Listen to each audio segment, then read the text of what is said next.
Hello, everyone, and welcome to the Asher Marketing Podcast. This podcast is hosted by Asher Agency, a full-service partner to clients nationwide. Asher's services include media planning, creative, digital and social, website development, public relations, printing and fulfillment, and more. Anything you need to connect with your prospects and tell your story. To learn more, visit asheragency.com or contact us at hello@asheragency.com. Hello, everyone. My guest is Chad Romey. Chad, how you doing? Great. You? I'm doing great. Thanks for joining us. I appreciate it, especially since you now have 4 kids who are dealing with summer stuff. Is that correct? Yeah, we just got out last week. So. All right. So what are the plans for summer? What are they doing? It seems like we're a lot less involved this summer than we were last. Okay. I think my wife just decided to sign up for fewer camps and just try to go it at home. But we, sports and we got basketball going on, and we got some horse lessons and piano lessons, but 4 is a lot to manage. What I found is, so my son is 23. What I found is you figure out the exact right cadence of how you should handle summer when they go to college. It's like that's when you master it. It's like, I haven't figured out I have all the answers. So maybe you will get there sooner with the practice on 3 before you get there. Well, yeah, and 2 of them really only have activities. I have a 12-year-old and a 10-year-old, and then we have a gap, and so we have a 4-year-old and a 2-year-old. Okay. So they don't have activities yet, but they're going along to all the activities, which I think is probably why we're not doing as many this year. Yeah. Because it's tiring having the little ones it's a lot. And especially the 2-year-old comes with some stuff, accessories and all that stuff. Well, I applaud you for all that. I was the youngest of 4 myself. And I remember when my son was born, because I only had one child. I remember when my son was born, I was like, oh, this explains a lot. This is hard. And my parents had to do this 4 times. Yeah, it's a change. It's a change. Well, we are here not to talk entirely about your kids. We want to learn a little bit about you. So, Chad, the first thing that I usually ask our guests about is career path. And you're in a career that is sort of determined by your college degree. But I want to start earlier than that. And I'd like to hear, what were you thinking about in terms of potential careers? Were you in middle school and you said, I want to be an attorney, and stuck with that? Or when did you start thinking about what you wanted to do? What did that look like, and where did you go from there? All right. So coming out of high school, I went to Blackhawk Christian. I would say back then, it seemed like a lot of schools weren't hyper-focused on college prep. And I think Blackhawk fit into that. And I think now they've changed that quite a bit. But I didn't really know what I wanted to do. Yeah. I knew my dad's accountant was a super nice guy, and he drove a car that I liked. Yeah. I mean, and I was like, oh, I like that car, and I like math. And accounting really has nothing. It uses numbers, but it's not a math discipline. Correct. It's a rules discipline. Yeah. And so I went to Manchester College, and it's the only place I applied. They had a great accounting program. Yeah. I went off there knowing that I wanted to be an accountant, and soon thereafter realizing I do not want to be an accountant. And 3 of my roommates there were thinking about or going to law school. Okay. And so I thought, you're telling me I don't have to get a job for another 3 years if I go to law school? That's really what it was. I wanted to be a sports agent at that point. Yeah. I wanted to go and represent athletes and be the guy, and that lasted for about a week at law school. But so I went to law school really because I was just influenced by the guys that I was living with. They were going to law school. Okay. And Okay. Well, it's funny you mentioned about accounting, because literally, so I was an accounting major for 1 semester of college, and it was the world's worst college semester ever that any student has ever had because it was accounting. And I ended up as an English major, if that tells you how much of a path it was. But the reason I was an accounting major, in part, was because my high school accounting teacher was a nice guy and drove an MG convertible, and I thought his car was cool. I was like, maybe I want to be an accountant. There we go. So, similar thing. That's how people become accountants. There it is. There it is. So you look at your teacher's car. If you like it, ergo, you're an accounting major. So you went to University of Virginia Law School, correct? Yes. So grew up in Northeast Indiana, went to school not far from here for your bachelor's degree. Why University of Virginia? Well, I knew for a fact I didn't want to come back to Indiana. Okay. Yeah. Knew it for a fact. Yeah. And I wanted a school with a national name recognition, and Virginia is a very good school. And I thought, okay, I don't know where I want to be, but this name will travel. Yeah. And so from Virginia, I went and practiced in Atlanta for a year. And what area of law were you in at that time? Transactional business stuff. Okay. Company A buying Company Yep. B, and they have a bunch of lawyers in the middle, reviewing documents. Was this a big firm? It was a very now it's I think a top 30 firm Okay. in the world in Yeah. terms of size. Our office wasn't huge, but they had offices all over the Sure. place. They had a very large entertainment law division, which Okay. I wasn't a part of, but I did get to write one letter for Jimmy Buffett. All right. And so Well, there that's you go. my claim to fame. I wrote one letter. Somebody was using the phrase "cheeseburger in paradise" on their menu, and I got to write a letter. Okay. That was so you got to be the bad guy who took Cheeseburger in Paradise off the menu. yeah. It was it was a fun project. that I Yeah, got to work sure, on. sure. So you're in Atlanta, and you do that for how long? I did it for 13 months. I loved Atlanta. Yeah. I fell in love with the Atlanta Braves. Ah, okay. I hated working in a big firm. Yeah. Hated it. Yeah. Where I got home one night. I was living with a guy I'd gone to UVA with, Virginia with, and I said, Chuck, if they doubled my salary, I would still want to quit. Yeah, yeah. And we quickly determined they weren't going to double my salary. And I was single at the time. Sure. I had been paying my student loans really aggressively that first year because I knew big law firm life wasn't for me. Sure. So you said, I'm going to capitalize on this when I can from a financial standpoint. Yeah, and but, nobody said, Chad, don't quit. Yeah. Don't quit. I was like, my parents didn't say. Really? And this was 20 years ago at this Sure, point. When my parents didn't say, Chad, what are you doing? Because back then in larger cities, they paid first-year associates at these big firms very well, like overpaid. I was being overpaid. Yeah, well, it was sort of a signing bonus, right? It's like we want to get talented people in the door because once they're here, we expect they'll stay forever. Was that the thinking? It was right before I started. There was like wage wars between these big firms, okay. and so basically, if you went to a particular city, you made a particular amount of money, no matter what firm you worked at. And it had gone. It had like skyrocketed the couple of years before that before I came so out. Good timing. Yeah. It was good timing, but from there they just kind of eked you up. So that first year starting salary, you might be making 15% less than the guy who'd been there 4 years, and I guarantee you he is much more valuable than a fourth year associate. It provides a lot more value than a first year associate. Sure, First year associates, I'm kind of dead weight. I mean. No offense to any first-year associates who are listening to this, but I didn't know what I was doing. You're learning. Yeah, for sure. And so you're being overpaid and just working in a big firm. You're keeping track of your time every 6 minutes, and it just wasn't. It wasn't for me. I didn't have any obligations, so I quit. I moved. When I quit, then I didn't have any income. So quit with no next job. Literally, yeah. Wow. I mean, Okay. that's how bad of a fit a big law firm was for me. I just did not like it at all. So were you self-aware enough to say it's not the practice of law, it's the big firm that I don't want to work for? Or did you question, maybe I don't want to do any of this? It was, no. I knew that I was never good at office politics. Yeah. And there's a tremendous amount of that, at least in the firm that I was in. I'm sure there's some big firms that are much more enjoyable to work for. I wasn't good at them. I remember one day I was going home. I was early in the process, and I didn't have any work to do. Like, as a first year, you're not generating clients. You're working on somebody else's clients. Yeah. And I was getting ready to go home. It was 5:30 or 6, and one of the secretaries who had been there forever. Yep. And if you are a first-year associate listening to this, listen to the secretary who has been there forever. She knows more than you will ever know. Sure. And she said, "What are you doing?" I said, "I'm going home." She said, "Why are you going home?" I said, "I don't have any work to do." She said, "That doesn't matter." She's like, so it was all about appearances. "Yeah, you need to go back and sit in your office so that people know you're here." I'm like, Yeah.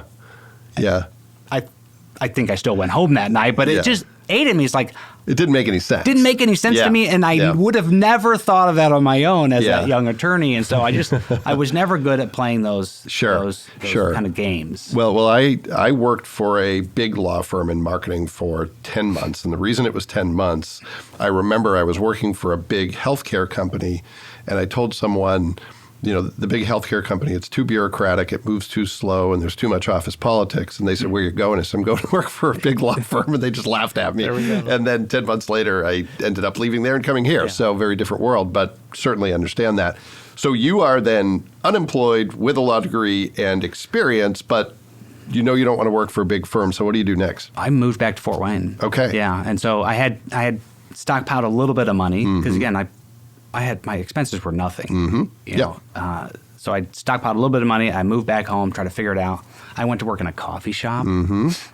Interesting. Yeah, I mean, just as just to make some money and not even, it wasn't even for the money. I think I was working for my cousin at the time. I think he was paying me like $8 an hour, or whatever it was. It was so killing time something, more than anything else. It was else. something to do. Yeah. I just was so burnt out from what I'd just gone through.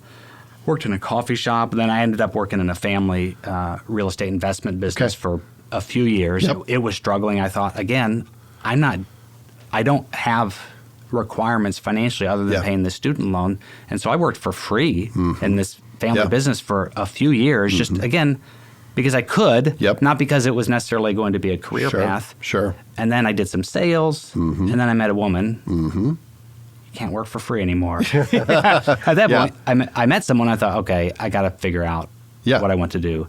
That eventually led me back to the law because that woman was Tom Blackburn's daughter. And after we got married, I did not want to work for him. Yeah. But after I got talking to him, I thought, that sounds interesting. What you do sounds interesting. And more importantly, it doesn't match what my preconceived notions of what you did. Sure. So a couple questions. So how did you and your wife meet?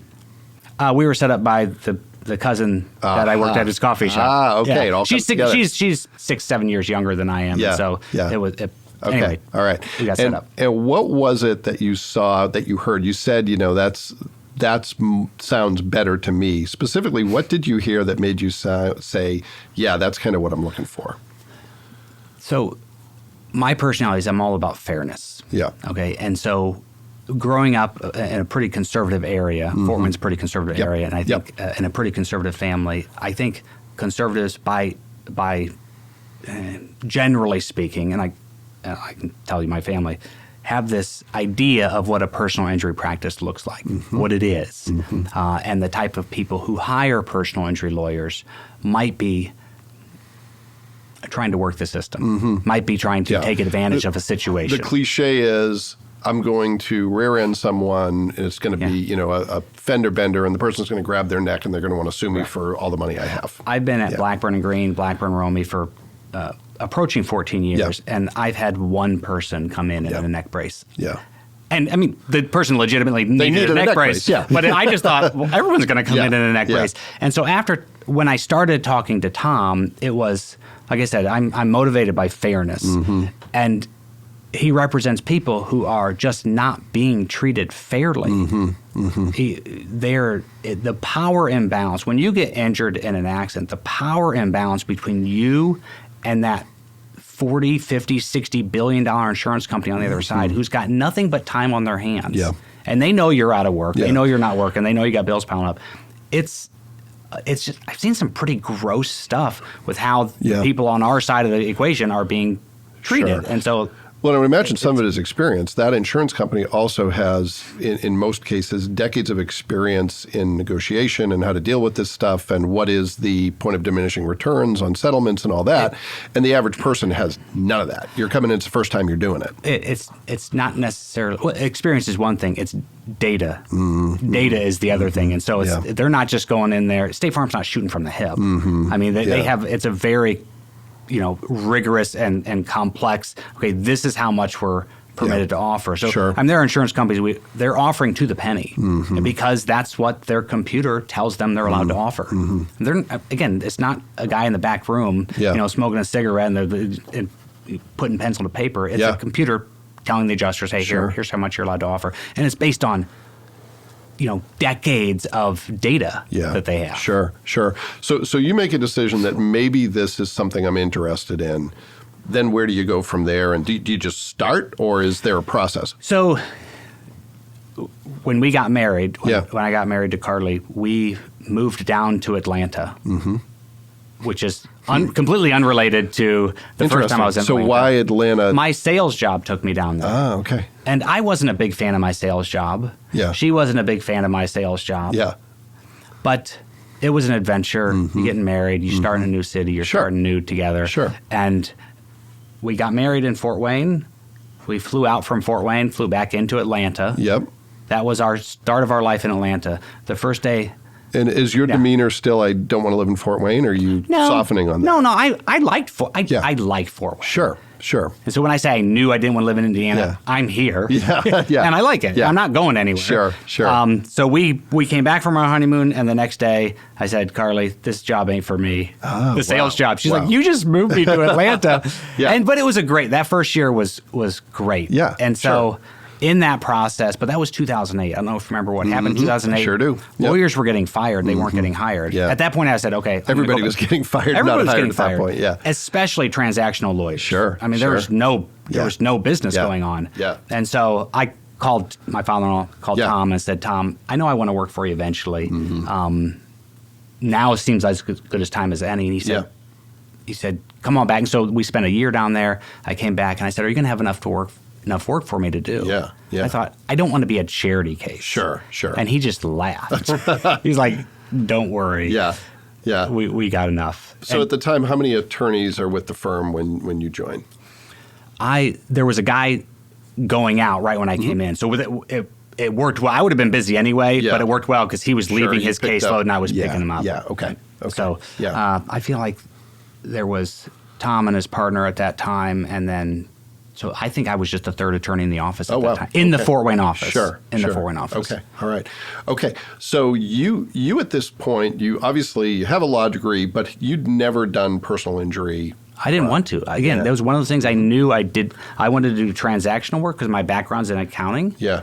I didn't want to do litigation. I wasn't the idea of being adversarial and arguing every single day was exhausting to me. But it's not. That is really not what a personal injury practice looks like. It's more. I mean, you're not cooperating with insurance companies, but what you're doing is you're trying to provide that insurance company, that computer, with as much information as you can so that they can tick off the right boxes and get you to the correct range and value for the case. Yeah, okay. All right. So along the way somewhere, you start to take an interest in, if I am reading the tea leaves right, or are asked to take an interest in the marketing side of this, correct? Yeah, it's something I enjoy a lot. Yeah. So what's that like from your seat in terms of marketing a personal injury firm, one that had a reputation, is now rebranded? What's all that looked like from your perspective? What are some of the challenges? What are some of the things you think have been successful about it? Well, first, Tom's been very, very heavily involved in the marketing for Blackburn Green and Blackburn Romey from the get-go. So Tom's. It was cover the phone book. It was billboards. It was buses. It was all that stuff. As Tom tells the story, he's the guy who invented the phone book. He's the guy who basically, he brought the idea to the phone book company before, and they rejected it the first time. Like, no, the phone book is like a sacred, like, come on, like all you're doing is selling ads through the whole thing. That's all it is. Yeah. Especially, obviously, the yellow pages. Yeah. And so eventually, that's how they built their business. They built their business on the front of the phone book.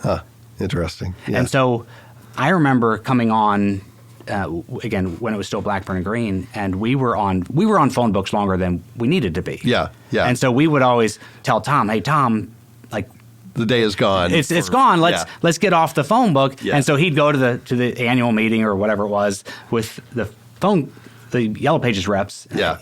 And he'd come back and be like, guys, got a deal. He's like, I got a deal.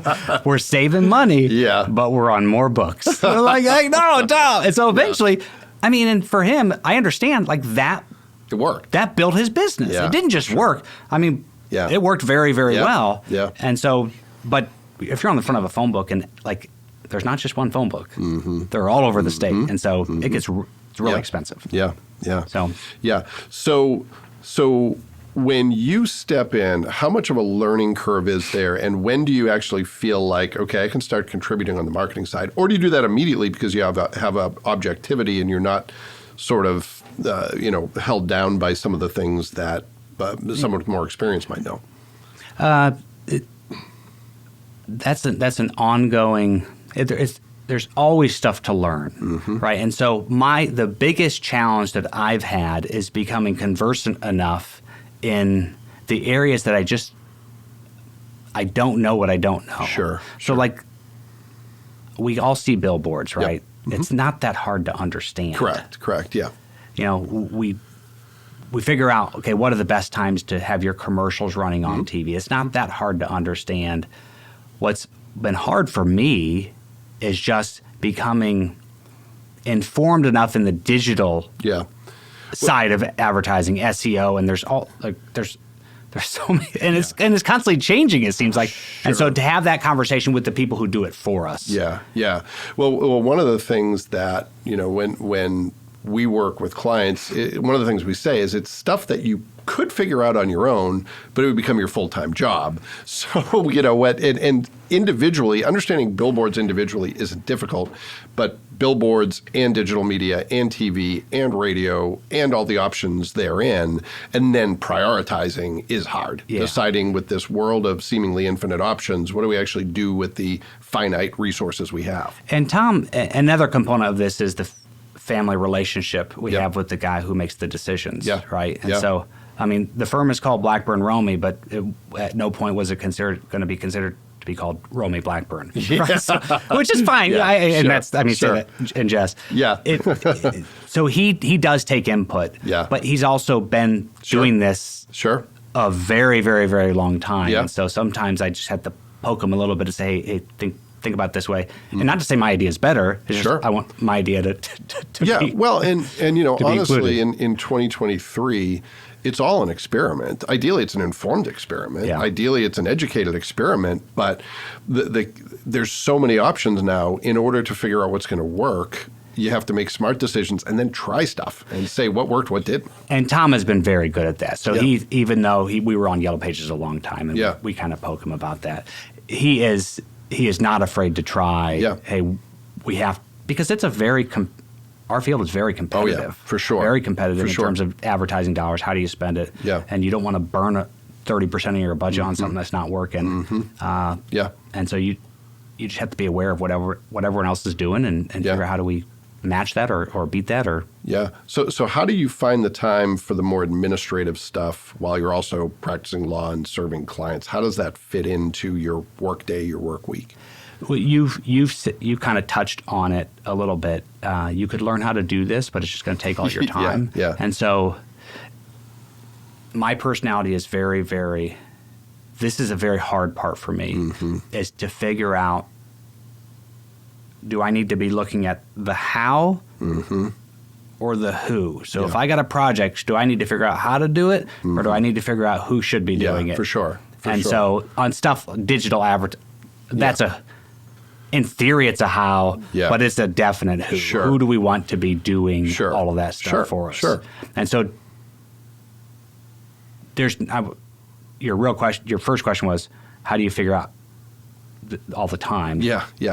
I haven't. I haven't. I mean, you go home and you think about it, and it's like you get up at 6 o'clock, 5 o'clock in the morning to figure out how, I got to finish those last emails. And which is, we work a lot. Yeah, for sure. Well, one of the things that has always stuck with me is something that I don't know if most people would call it marketing, but that you were doing at one point with the buses. Yeah. That really, helped you build a name for yourself. So talk a little bit about what was the brainchild there, what were you doing, and what did that result in, if anything, from a recognition standpoint? Right. So just to recap, because you and I know what we're talking about. Most people won't know what I'm talking about. 99% of people will not know what we're talking about. So back, I forget what year it was, but there was that incident where the girl was passing a bus and she ran into, she killed 3 kids and significantly, seriously injured a 4th. And she served prison time. And the result of that was the governor or the government was very proactive in trying to cut down on people passing stop school buses. And so they were giving out grant money. And so Fort Wayne got some of that grant money. Fort Wayne PD set up a bus stop sting, if you will, a bus stop enforcement. And it just so happened that there was a residential home right next to our office on Jefferson Boulevard. Jefferson Boulevard is 5 lanes right where we are. One of the busiest roads in Fort Wayne. Very, very busy road. And it's just kind of we're in a very, very, it's like the perfect storm for a bus stop sting, because Jefferson Boulevard is a divided road everywhere else, except for about 800 feet in front of our office. Yeah. And so there was one residential house on this street. I mean, and there was a kid who got picked up with the bus. Like at 4:30 every day, and the rules apply whether it's one kid or multiple kids. It does, but if it was a divided road, the rules would not apply to those people traveling on the other side of the road wouldn't have to stop. Yeah, they wouldn't have to stop, but they did, and so for like 2 months straight, the police set up in our parking lot, and would catch 5, 6, 7, 8 people at a time. Yeah, yeah. And so one day I set up a video camera and just recorded it. I thought this will be interesting. Yeah. No commentary, just set up a video camera, recorded it, and posted it, and it got a ton of response. I was like, well, So the next day I went Facebook Live, and that got a good response. Yep. And then, so by the end, I was doing Facebook Live in the morning, in the afternoon. People were literally planning their days. Yeah, you were for a while. You were like the bus stop guy. I was the bus stop guy, and I mean, there was I think 2 or 3 news radio stations came out. Channel 15, Channel 21 came out, did interviews. It was just a very interesting thing. And it's still paying dividend, frankly. Well, what I love about it is it's related to your work. There's a lot of people who there'll be a gimmick and it'll be, viral. They'll have its moment, but it's not at all tied back to what you do. But this is very relevant to the work that you do. So it's sort of a talking point for, hey, ultimately our job is to keep people safe and make sure that they don't get themselves in a situation where they're up against an insurance company. We protect them when they do, but here's a way to avoid the problem altogether. It was fun because we tried to have fun with it. It wasn't. Yeah, sure. We did a lot of commentary, and I'm not saying we isn't. It was me. I did a lot of commentary. I'm not sure. I don't refer to myself as we. Sorry. You only refer to yourself as Chad Romey, right? Yeah, the third person. Yeah, and then the house. Somebody tore the house down. Yeah. So there will be no. All the kids are safe, but my Facebook Live career is in a shambles. Yeah. Because we haven't done one for a few years yet. Yeah, no, well, it's something that's always stuck with me. I thought it was interesting and always wanted to kind of hear your side of it. So talk, if you would, about some of the things, obviously sharing only what you can share, that you're working on related to the marketing side. What are some of the things you're doing as you're building this brand while also serving clients? What are some of the things that are your top priorities right now from a marketing standpoint? Marketing. So just got back from a conference down in New Orleans where it was all about marketing and management. And there's just so much going on right now in marketing, especially with developments in AI.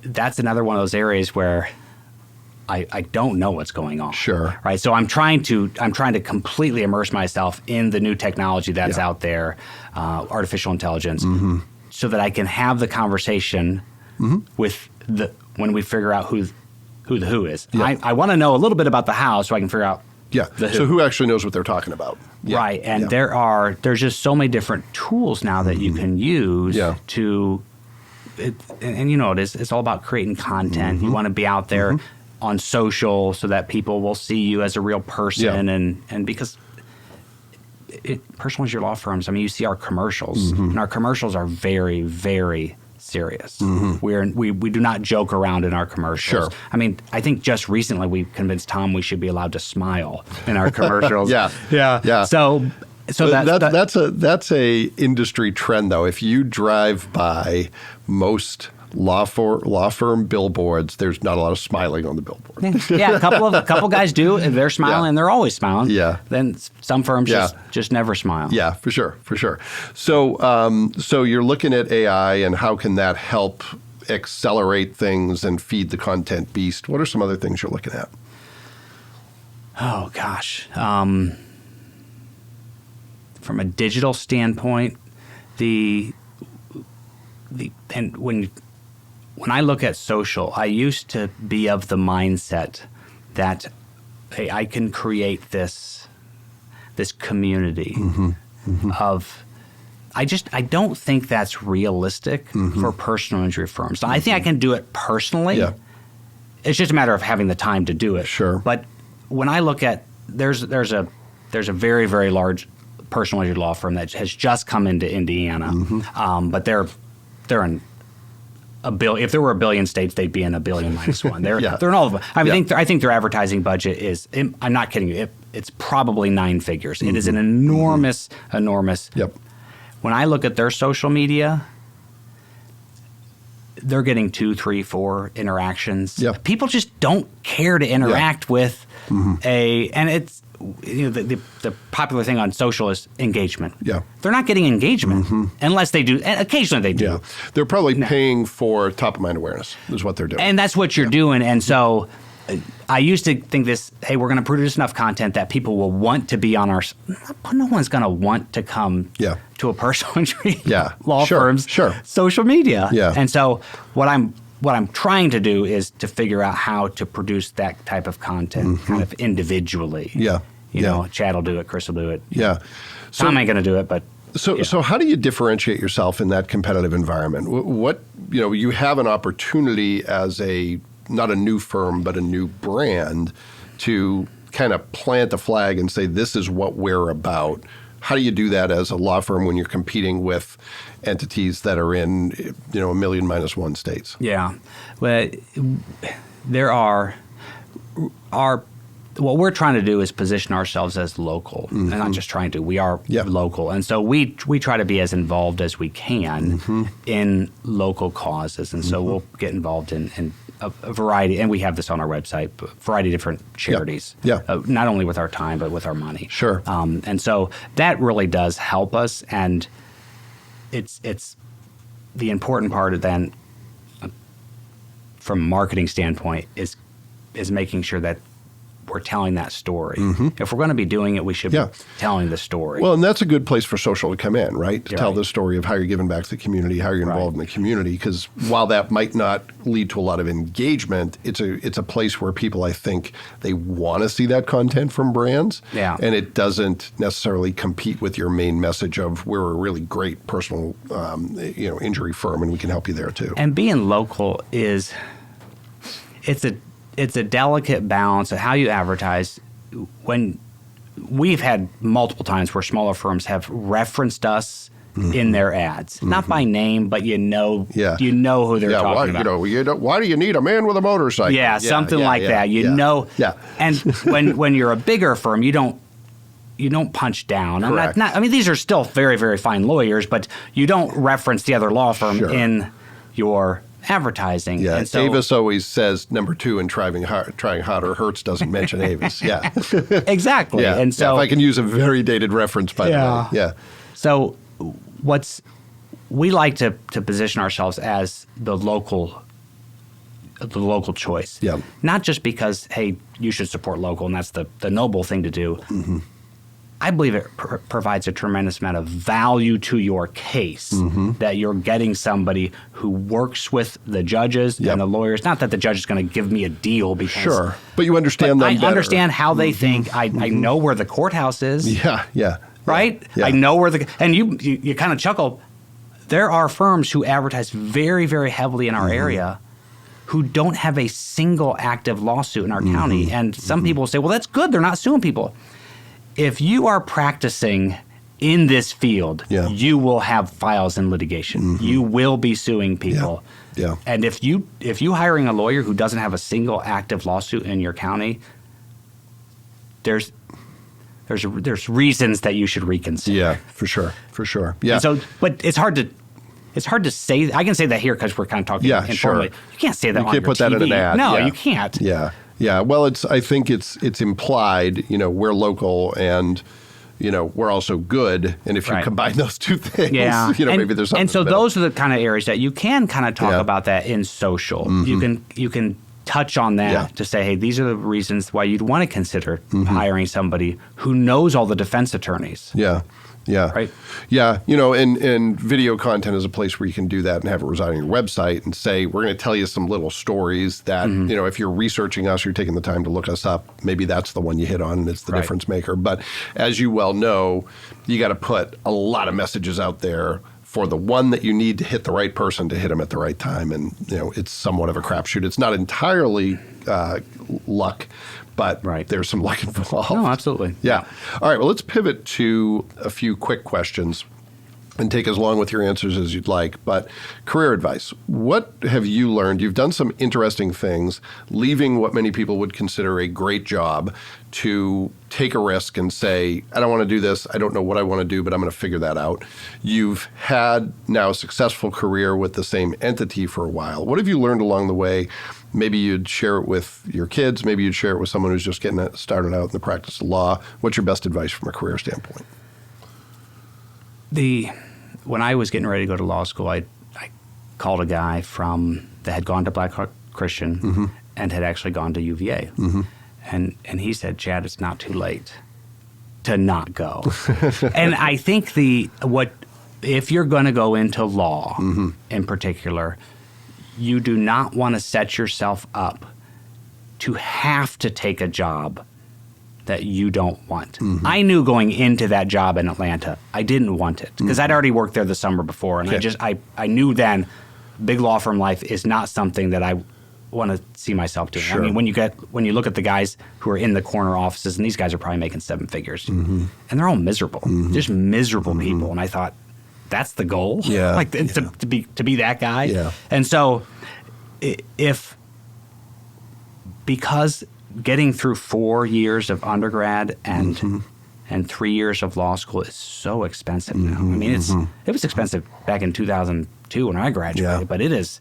I mean, it's skyrocketed. Well, the 4 years of undergrad's $100,000 for It's most private schools. Yeah, insane. So just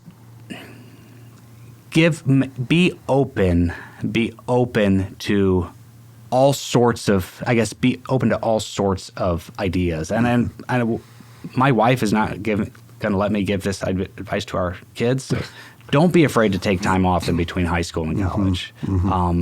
I think it's probably a path that a lot of people don't consider because this is just what you do. Yeah. But to get your footing of figuring out who you are, really where you want to be, because your investment is you're talking about 6 figures of investment, especially if you're going to go to a professional school. Yeah. You're talking about $200,000, $300,000 worth of educational expenses. Yeah. All that to say, if you think you want to work in a big law firm, big office, call me. Yeah. It's for some people. It was not for me. Yeah. Yeah. No, I think that's fair. And the adage about college is that you're going to learn a career path while in parallel learning who you are. It would be great if you could do the latter first and then say, okay, now that I understand myself better. There's no perfect way to do it. Yeah, for sure. When I went to Manchester knowing that I wanted to be an accountant, I got 2 degrees in accounting. I got a master's in accounting. I sat for the CPA exam. Yeah. I never picked up a calculator after that, right? Yeah. So well, I tell my son just finished or is close to finishing at Ball State, and he's going through a little bit of a struggle like, ooh, I studied this, and now what if it's not what I want to do? And I told him, I said, welcome to adulthood. That's everybody. And I think there's actually more people I know who aren't using the specific thing they studied in college than who are. So I think that's very much of a piece with what you're saying in that it's okay to take a different path because most people don't ever figured it out. And the component that neither one of us touched on is I don't know what work life is going to look like because we're talking about AI.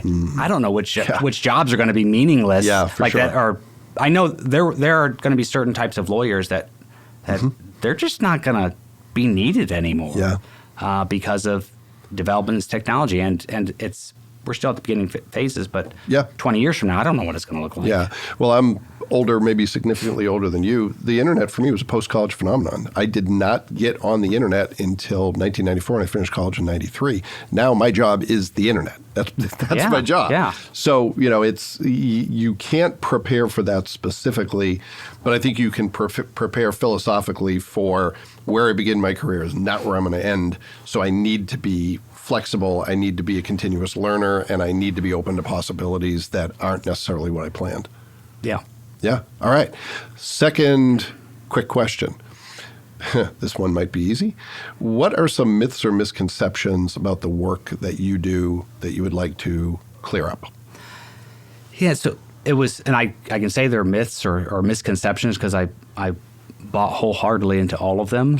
That the people that I meet that come in to hire me, they don't want to be there. They're not like, oh my gosh, I've done it. This is my lucky break. I've made it. And so, but I have had so many people apologize just for being there because they grew up with the mindset of what I'm doing. There's something morally wrong with pursuing a claim against an insurance company, and there's something noble about letting the insurance company keep their money. I couldn't disagree more. Yeah. There's nothing noble. If you get injured and you have medical bills and you're out of work and you have injury that lasts with you for a short period of time or ongoing, what the insurance company can't do is press their, hey, we're going to reverse time. Now you've avoided the accident.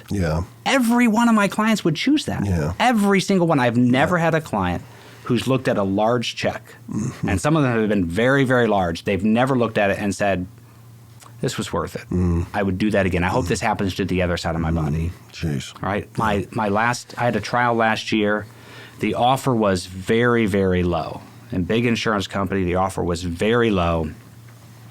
And it was and they wouldn't even go to mediation. Like they said, hey, we don't think your client, we don't believe your client. And my client was as likable as you could get. She was just in a minor accident, and she was just that small percentage of people that didn't get better. And the jury came back and awarded her a ton of money. I would have probably 99 times out of 100, it would have been less than that. She got a lot of money, and she looked at me and she said, is that all? And she wasn't being greedy. She was saying, I have 30 more years to live with this, and that's all they think it's worth. And so it wasn't I wanted more money. It was like is this what my life is worth? And so that is the misconception is that people are trying to make a buck off something they don't deserve. They didn't deserve to go through it. The law, unfortunately, only provides money compensation for damages. No, that's really great perspective. Okay. A less heavy one. Okay. In terms of the work you do, what's something you use? It could be a tool, a tip, a trick, a hack. It could be something that seems pretty obvious. It could be something not so obvious that you think doesn't get enough appreciation.